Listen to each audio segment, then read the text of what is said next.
Hi, I am Majo, and I wrote this paper with Paul as we're worried about how we can help the large number of kids getting into school for the first time.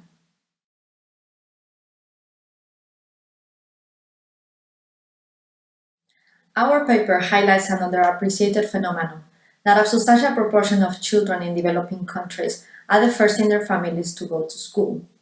We use data from the four countries included in the Young Life study, so we know the percentage of children whose parents had no formal education, with the red bar showing whether neither parent had any formal education. As education systems become more inclusive, many children are becoming the first in their families to go to school. We call them first generation learners. As parental education is a key factor determining how long children stay in school and how much they learn while they are there, systems need to know how to identify and help these students. The longitudinal feature of the Young Lives data, which tracks the same cohort of children throughout their lives, allow us to consider when children become first-generation learners by reaching a level not reached by their parents. We call this a dynamic definition of first-generation learners.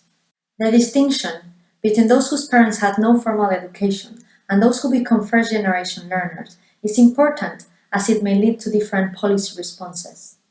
We can see from the Young Lives data that as children reach later years of education, there is a large proportion who's gone beyond the level reached by their parents and whose parents may not be able to help them in school. We look at four variables in the household questionnaire that might demonstrate that the parents of first-generation learners are less able to help their children through school. There was a statistical significant difference in parental aspirations, percentage of parents knowing the name of their child's teacher, feeling able to help with their child's homework, and actually helping with homework.